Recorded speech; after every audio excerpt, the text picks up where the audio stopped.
గురూజీ ఏంటి ఈ స్త్రీ శాపం? ఉమ్. నిజంగా అది ఫలిస్తుందా? ఖచ్చితంగా సార్. స్త్రీ శాపము అంటే దీన్నే మనము శుక్ర దోషంగా కూడా చూడాల్సి ఉంటుంది. ఓకే. ఈ స్త్రీ శాపం అనేది ఎందుకు వస్తుందంటే పూర్వజన్మల్లో స్త్రీలను హింస పెట్టడం ద్వారా ఈ స్త్రీ శాపం అనేది సంభవిస్తుంది. ఓకే. సో మరి స్త్రీ శాపం వలన ఏమవుతుంది అంటే ఈ జన్మల్లో అంటే వచ్చే జన్మల్లో వాళ్ళకు స్త్రీ కారకత్వకంగా ఇబ్బందులు ఎక్కువగా ఉంటాయి. ధన ఓకే. నష్టం సంభవిస్తుంటుంది. పెళ్ళిళ్ళలో కూడా చాలా ఇబ్బందులు కలగడము, మగవాళ్ళకి ముఖ్యంగా సంతానం లేకపోవడం, శుక్ర కణాలు అనేది తగ్గిపోవడం, ఇదంతా కూడాను స్త్రీ శాపం కింద మనం చెప్పుకోవచ్చండి. బా. సో ఇంతటి భయంకరమైన ఫలితాలని ఇస్తుంది ఈ స్త్రీ శాపం. ఓకే. రైట్ గురు. సబ్జెక్ట్‌లోకి వెళ్ళే ముందు ఒక విషయం నాకు చాలా సంతోషం అనిపించింది. అంటే మొన్న మీరు ఒక వీడియో చేశారు. ఆ వీడియో కూడా నా దగ్గర ఉంది. అంటే గ్రహణం ఫలితంగా యుద్ధం సంభవించబోతుంది అని చెప్పారు మీరు. అవును. ఫిబ్రవరి 10వ తేదీన అనుకుంటా అవును సార్. చెప్పారు. ఫిబ్రవరి 30 కల్లా యుద్ధం యుద్ధం వచ్చేసింది. జరిగింది. సో అది ఎట్లా ఎట్లా ఎట్లా గణించారు గురుగారు అది? ఏం లేదండి, ఆ టైంలో మనము గ్రహణం టైంలో చూసినప్పుడు ఆ టైంలో మనకు పంచగ్రహ కూటం అనేది ఉండింది కదా. అవును. సో దాంతో పాటు కుజుడు అనేవాడు ఉచ్చ స్థితిలో ఉండడము, కాస్త వక్రస్థితిలో ఉండడము, ఇవి కొంచెం నేనేదో నా లెక్కలు వేసుకున్న తర్వాత ఎక్కడా కానీ ఎవరూ చెప్పలేదు. బట్ నేను చెప్పాను, ఇది యుద్ధాలు జరిగే సమయము, యుద్ధాలు ఖచ్చితంగా జరుగుతాయి, అవకాశాలు చాలా ఉన్నాయి అని చెప్పాను. ఫిబ్రవరి 10, 9, 11, 7 డేట్లో చెప్పాను నేను. అవునవును. నా దగ్గర ఉంది. ఖచ్చితంగా అంటే ప్లే చేస్తాను. అయ్యా, చాలా దేశాల్లో కూడా మనకు ఈ వాక్కు ద్వారా సమస్యలు తెచ్చుకోవడం అనేది జరుగుతుంది. తర్వాత మీకు కుజుడు కూడా బాగా ఉచ్చపట్టి ఉన్నాడు. యుద్ధానికి ఇదైనా కుజుడు కూడా బాగా ఉచ్చపట్టి ఉండడము అనేది సంభవించింది. కానీ కొంచెం అస్తగత్వం అనేది జరుగుతోంది. సో సరే, దానికి పక్కకు పెట్టేస్తే యుద్ధ పిపాసత్వము అనేది దేశాల మధ్య వచ్చే అవకాశాలు ఉంటాయి, మనుషుల మధ్య కూడా వచ్చే అవకాశాలు ఉంటాయి. తర్వాత వాక్కు ద్వారా ఇబ్బంది, తమ మాటల ద్వారా కూడా ఇబ్బందులు పడే అవకాశాలు ఉంటాయి ఆ టైంలో. తర్వాత వచ్చేసి శుక్రుడు 14 డిగ్రీలో ఉండడం అనేది కొంచెం తక్కువ స్థాయిన. సో వండర్ఫుల్ గురుగారు. చాలా హ్యాపీగా ఫీల్ అయ్యాను. ఓకే. మన గురుగారు లేదు సార్, యాక్చువల్లీ అంటే నేను ఆ వీడియో చేసిన తర్వాత నేను దాని గురించి మర్చిపోయాను. ఓకే. యుద్ధం జరుగుతుంది, ఫస్ట్ టైం ఇరాన్ మీద బాంబు పడింది, ఏదో జరుగుతుంది.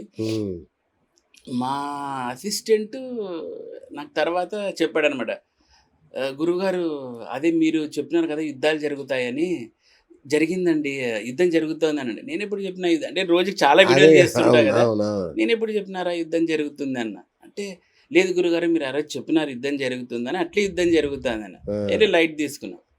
మళ్ళీ నాకు వేరే వాళ్ళు నేను చెప్పిన వీడియో నాకు ఫార్వర్డ్ చేశారు, నువ్వు ఈరోజు యుద్ధం జరుగుతుందన్నావు, యుద్ధం జరిగింది చూడండి.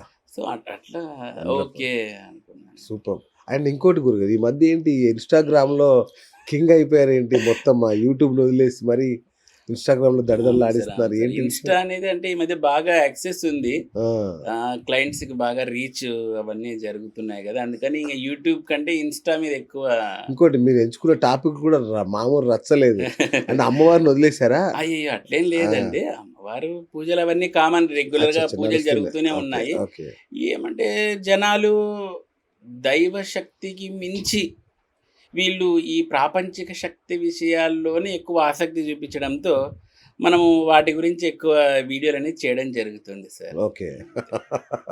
మొన్న ఒకటి చూశాను, మొబైల్లో మీరు పెట్టుకునే వాల్ పేపర్ ద్వారా కూడా మీకు బాగా వీడియోలు బాగా కనెక్ట్ అయ్యాయి. మొబైల్ వాల్ పేపర్ అని, తర్వాత వాచ్ గిఫ్ట్, ఇది బాగా చాలా వైరల్ అయింది. వాచెస్, తర్వాత పుట్టుమచ్చలు. సో ఇవి అవన్నీ చెప్పాలి, మాకు కూడా చెప్పాలి. సో చాలా బాగా వెళ్ళిపోయాయి వీడియోస్. ఏంటి సార్ వాల్ పేపర్, ఏంటి అది ప్రాబ్లం ఏంటి? ఏం లేదు సార్, వాల్ పేపర్ అంటే ఇప్పుడు మనము మొబైల్లో వాల్ పేపర్స్ పెట్టుకుంటుంటాం కదా స్క్రీన్ కి, అవి ఎట్లాంటివి పెట్టుకోవడం ద్వారా మనకు పాజిటివిటీ జరుగుతుంది అనే విషయం అన్నమాట. కొంతమంది లవర్ల ఫోటోలు పెట్టుకోవడం అంట, లేదంటే వాళ్ళ ఫోటోలే వాళ్ళు పెట్టుకోవడం, అంటే భగవంతునివి కాకోకుండా సెల్ఫ్ వాల్ పేపర్లు, అట్లీస్ట్ వాళ్ళు తల్లిదండ్రులు కూడా పెట్టుకోరు అనమాట. ఆ మొబైల్ వానివో లేదంటే వాళ్ళ లవ్వరువో వాళ్ళ ఇష్ట సఖివో ఆ, ఆ, ఎవడు పెట్టుకోవడం ద్వారా నెగిటివిటీ ఎఫెక్ట్ అనేది వస్తుంది అనే విషయం చెప్పాను నేను. అచ్చా అచ్చా. అది ఎలాగంటే ఇప్పుడు మొబైల్ అనేది మనం రాహుతత్వం కింద చూడాలండి. ఓకే. మొబైల్ అంటేనే రాహు. అంటే మనం రాహుని చేతిలో పెట్టుకొని తిరుగుతున్నాం అన్నట్టుగా. ఓకే. ముఖ్యంగా కొన్ని రాశుల వాళ్ళు మేషరాశి, వృశ్చిక రాశి, మనకు ధను రాశి కానీ, మీనరాశి, సింహ, కర్కాటక రాశులు వీళ్ళు మొబైల్ ఎంత తక్కువ వాడితే అంత మంచిది. ఓ. ఎందుకంటే రాహు మాయలేకి వీళ్ళు ఎక్కువ ప్రభావం పడి విపరీతమైన అచ్చచ్చచ్చ. నెగిటివ్ ఎఫెక్ట్ వచ్చే అవకాశం ఉంటుంది. ఓకే. దాంతోపాటు ఇట్లాంటి జాతకులు వాళ్ళ యొక్క వాల్పేపర్లు వాళ్ళని పెట్టుకోవడం వలన చాలా ఇబ్బందులు గురయ్యే అవకాశాలు ఉంటాయన్నమాట. సో ఆ విషయము మొబైల్ గురించి చెప్పాను. అద్భుతం. వాచ్లు అనేది ఇక సో గిఫ్ట్ వాచ్ గిఫ్ట్ గా ఇస్తే తీసుకున్నవాడు సర్వనాశనం అయిపోతాడా? అంటే చాలా వరకు నెగిటివ్ ఎఫెక్ట్ ఉంటుంది అనే విషయం చెప్పాను. ఓకే. ఎందుకంటే వాచ్ అనేది మన కర్మకారకత్వమైన శనిని రిప్రజెంట్ చేస్తుంది అనమాట. ఓకే. సో అందుకే మరి మనం ఆ వాచ్ని ఎవరినైతే గిఫ్ట్ ఇచ్చామో అది మనం శనిని ఇచ్చినట్టే వాళ్ళకు. అచ్చా అచ్చా. ఆ, ఎప్పుడు కానీ సార్ ఒక విషయం చెప్తా చూడండి, వృషభ రాశి, మిథున రాశి, కన్య, తర్వాత తుల, మకర, కుంభ రాశిల గల వాళ్ళ నుంచి వాచ్లు గిఫ్ట్గా పొందకూడదు. ఓ. ఉమ్. ఈ రాశుల వాళ్ళ నుంచి వాచ్లు అయితే గిఫ్ట్గా పొందకూడదు. ఉమ్. పొందినారంటే ఇంక నాశనమే. ఓకే. వాచెస్, మొబైల్ ఫోన్స్ గిఫ్ట్గా పొందడము, ఆ. ఇంకా మరీ ముఖ్యంగా రాహు అస్సలు బాగానే వాళ్ళ జాతకుల నుండి మొబైల్ ఫోన్స్ గిఫ్ట్ పొందినా, ఉమ్. ఏదన్నా ఎలక్ట్రానిక్ గూడ్స్ గిఫ్ట్ పొందినా ఆ రాహుని తెచ్చి ఇంట్లో కూర్చోపెట్టుకున్నట్టే. అబ్బా. కాబట్టి ఈ రాశుల వల్ల జాగ్రత్తగా ఉండాలనే వీడియోస్ చేయడంతో అవి అవును. బాగా వెళ్ళిపోయాయి. ఉమ్. సో అలా కొంచెం ఎక్కువ ఇది అయిపోయింది అనమాట. ఓకే. ఓకే. ఇంకొకటి బంగారం మనమే తయారు చేసుకోవచ్చు అని కూడా మీరు చెప్పినట్టు విన్నాను.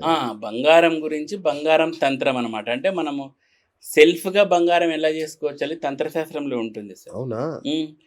ఒక వట్టి కుండ తెచ్చి కొన్ని రకాల ఆకులు వేసి, మనకు పూర్వకాలంలో పరుసవేది అని ఒక అవును విద్య. అవును అవును. సో ఆ వట్టి కుండ తెచ్చి కొన్ని రకాల జిల్లేడు ఆకులు, బ్రహ్మజముడు ఆ, ఇట్లాంటివన్నీ వేసి 7 days దాంట్లో ఊరబెట్టి, ఒక 2 అడుగులతో కొంచెం పచ్చకర్పూరం పెట్టి వేలాడగట్టి, తర్వాత ఒక రకమైన ఆకు ఉంటుందన్నమాట. ఆ ఆకు రసం దాంట్లోకి వేయాలి. ఓకే. అప్పుడు ఎన్ని ఆకుల ఆ డ్రాప్స్ పడితే ఆ డ్రాప్ ఆఫ్ గోల్డ్ వస్తుంది అని ఉంటుందన్నమాట. ఓకే. ప్రయత్నించారేమన్నా? ఇది విద్య చెప్తున్నాను. Right right. సో అలా సో ఇట్లాంటివన్నీ బాగా. రైట్. అంటే ఇంకోటి ఈ మధ్య నిధుల కోసం కూడా మీరు చాలా వేట సాగిస్తున్నారు. అమ్మ బాబు నేనేం సాగించలేదు. సాగించట్లేదు. అంటే నిధులు ఉన్నాయని చెప్పి మీ దగ్గరకు వస్తే మీరు వాళ్ళని హెల్ప్ చేయడం. నేను ఎప్పుడు హెల్ప్ చేయనండి సార్. అట్లా ఉమ్. నేనేం చేశానంటే ఒక వీడియోలో ఇటువంటి రాశి వాళ్ళకు నిధులు దొరికే అవకాశం ఉంటుంది అని చెప్పాను. దాంతో చాలా మంది నిధుల కోసం వచ్చా, నేను ఏదో చూస్తానని చెప్పేసి. బట్ నేను చాలా వరకు రిజెక్షన్స్ చేసి. ఇంతకీ ఏ రాశుల వరకు నిధులు దొరుకుతాయో చెప్పండి, మాకు కూడా చెప్పండి. సో ఏం లేదు సార్, రాశి గురించి అని కాదు, అక్కడ ముఖ్యంగా మనకు భాగ్యస్థానం అనేది ఇంపార్టెంట్. ఏ జాతకునికైనా కానీ ఓకే. భాగ్యస్థానం ఇంపార్టెంట్. ఓకే. భాగ్యస్థానంలో గురువు ఉన్నాడు అంటే వాళ్ళకు మాక్సిమం ఈ నిధులు దొరికే అవకాశం ఉంటది అని అర్థం.